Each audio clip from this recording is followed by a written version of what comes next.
پھر قضا کریں. ایک وقت آئے گا یہ شیطان کہے گا کہ یہ مانتا تو ہے نہیں. ایک بابا جی تھے، گھر سے نکلے نماز کے لیے کیچڑ تھی، پھسلے گر گئے، کپڑے خراب ہوئے، پھر گئے کپڑے بدلے، پھر آئے، پھر گرے، پھر گئے، پھر گرے، پھر گئے. اب جو گرنے لگے ایک صاحب نے سہارا دیا، بسم اللہ بسم اللہ، مسجد تک پہنچایا. انہوں نے کہا تم کون ہو؟ کہا میں شیطان ہوں. تم شیطان اور مجھے سہارا دے؟ یہ کیوں؟ کہا جب آپ پہلی دفعہ گرے تھے اور آپ نے اپنا عزم نہیں توڑا تھا، آپ نے کہا تھا نہیں میں نے مسجد میں جانا ہی جانا ہے، اللہ نے آپ کی مغفرت کر دی تھی. جب دوسری دفعہ گرے اور عزم نہیں توڑا، اللہ نے آپ کے گھر والوں کی مغفرت کر دی تھی. جب تیسری دفعہ توڑا یعنی گرے اور عزم نہیں توڑا، اللہ نے پڑوس کی مغفرت کی تھی.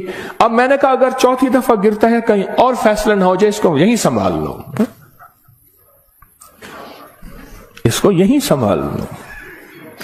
بھلا دے گا، پتہ ہی نہیں چلے گا. قضا کریں، پھر قضا کریں، پھر قضا کریں. مجھے ایک صاحب نے عجیب بات کہی کہ میں 2 چیزوں کی زندگی میں قضا کر رہا ہوں، ایک مال کی، ایک کھانے کی. وہ کیسے؟ کہا جس مال کی زندگی بھر زکوٰۃ نہیں دی تھی اس کی گن گن کے زکوٰۃ دے رہا ہوں، اور زندگی میں جتنے کھانے کھائے تھے ہر کھانے کی سورۃ فاتحہ پڑھ رہا ہوں. عجیب آدمی ہے.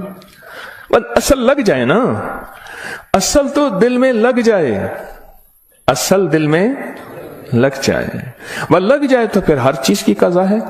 کہا سوچ رہا ہوں کہ اتنے سال ہیں، اتنے سال میں نے اتنے دفعہ کھایا ہوگا، یہ اتنے مہینوں کی قضا ہو گئی، پھر اتنے سالوں کی قضا ہو گئی، ہر کھانے کے لیے 7 بار سورۃ فاتحہ. کہا میں نے جب سے یہ عمل شروع کیا ہے، گولیاں ختم ہو گئی، بیماریاں ختم ہو گئی، رزق بارش کی طرح برسا، برکت بارش کی طرح برسی. اور عزت وہ ہے کہ جو بندے دیکھ کے تھوکتے تھے وہ ویلکم کہتے ہیں، باہیں پھیلاتے ہیں، عزت دیتے ہیں. کیوں؟ اللہ چاہے دلوں میں عزت ڈال دے، اللہ چاہے دلوں میں نفرت ڈال دے. عزت اور نفرت کے خزانے اس کے پاس ہیں، وہ عزت ڈال دیتا ہے. سورۃ فاتحہ 7 بار کھانے کے دوران. اس کی مشق کرنی ہے، اس کی مشق کرنی ہے. ہاں چیزیں مشق سے ہوتی ہیں. میں چوراہوں پہ کھڑا دیکھتا ہوں، ڈھول والے کھڑے ہوتے ہیں، پیلا چولا پہن کر، کپڑے پہن کر ڈھول بجا رہے ہوتے ہیں. میں نے اس دن بیٹے کو کہا، میں کہ بیٹا دیکھو یہ فارغ نہیں کھڑا، یہ اپنے ذکر میں لگا ہوا ہے. کر ہر دم ذکر الہی، ہوئے دل دی دور سیاہی، یہ لگا ہوا ہے. وہ فارغ نہیں کھڑا، ڈھول بجا رہا ہے، مشق کر رہا ہے. ہمارے ہاں ایک، میں موچی کی دکان پہ گیا، اس کا بچہ جو ہے نا کیل ٹھونک رہا تھا، ایسے ٹھونک رہا تھا کہ میں کہا کیل ضائع کر رہا ہے. انہوں نے کہا جی یہ کیل ٹھونک رہا ہے، اس نے جوتی پہ کیل لگانے ہیں، یہ اس کی مشق کر رہا ہے کہ کیل کو کیسے ٹھوکا جاتا ہے. آج ٹیڑھا کرے گا، سیدھا کرے گا، کل کو انشاءاللہ سیدھا ہو جائے گا. زندگی میں مشق ہوتی ہے، کرتے کرتے کرتے کرتے ایک وقت آتا ہے کہ انسان اس فن کے اندر کمال، پھر جب کمال ہوتا ہے، کمال حاصل ہوتا ہے، پھر کہتے ہیں کسب کمال کن عزیز جہاں شوی. دنیا میں جینا ہے سورۃ فاتحہ کے لقمے کے ساتھ جینا ہے، سورۃ فاتحہ کے کھانے کے ساتھ جینا ہے، اور سورۃ فاتحہ کے رزق کے ساتھ جینا ہے، اور سورۃ فاتحہ کو زندگی میں شامل کرنا ہے. اور سورۃ فاتحہ ایسا شامل، ایسی کہ یوں لقمہ ہو، بسم اللہ کے ساتھ سورۃ فاتحہ شروع ہو جائے. پھر آپ دیکھیں صحت، اپنی فٹنس، تندرستی، خوش خوراکی، غیب سے دسترخوان وسیع، غیب سے برکت کے خزانے، غیب سے لطف و کرم اور عطا کے خزانے. کیوں؟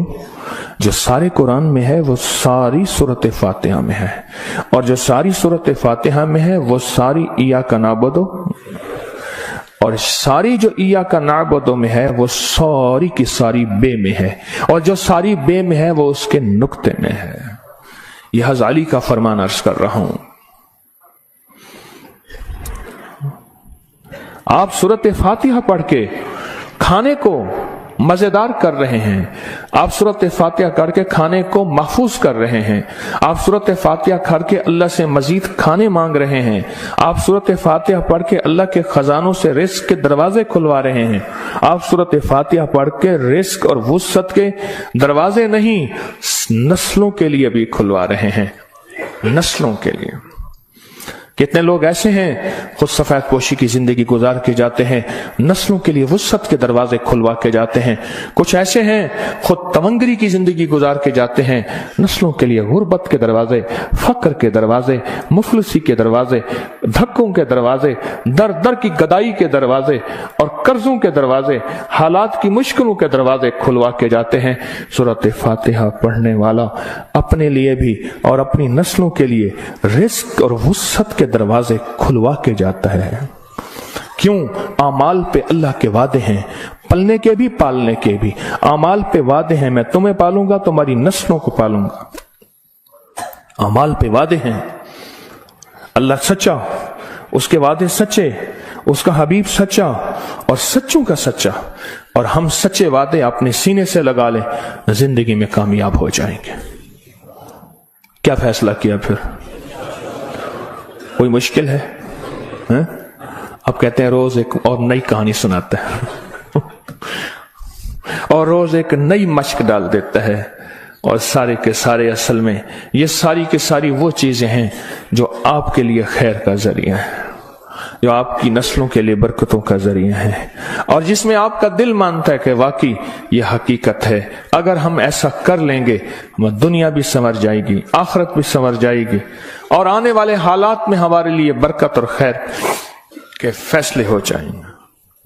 کیا خیال ہے؟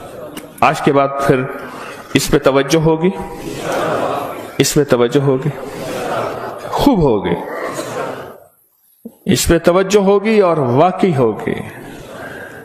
ہاں وہ کھانا ہی کیا ہے جو سورۃ فاتحہ کے بغیر ہو، وہ کھانا ہی کیا ہے جو اللہ کے نور کے بغیر ہو۔ ڈاکٹر عبد القدیر خان رحمت اللہ علیہ نے ایک دفعہ عجیب بات لکھی ہے، میرے پاس اس کا حوالہ ہے۔ کہا ایک بابے سے ملا، اس کی عمر 96 سال، کہتے آج تک میں نے کوئی بیماری مجھے تکلیف نہیں ہوئی۔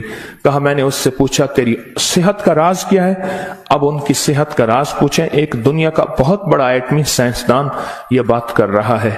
کہا میری صحت کا راز پوچھا تو کہا میں نے صحت کا راز، میری صحت کا راز یہ ہے کہ میں ہر دانے اور ہر قطرے پہ بسم اللہ پڑھتا ہوں، ہر دانے ہر قطرے پہ بسم اللہ پڑھتا ہوں، ہر دانے اور ہر قطرے پہ بسم اللہ پڑھتا ہوں۔ میری صحت کا راز یہی ہے۔ زندگی میں انشاءاللہ جینا ہے اور صحت مند ہوگے، اور جذبہ صحت مند ہو کے جینے کا یہ ہو کہ اللہ تیری مخلوق کی خدمت کروں گا، تیرے مخلوق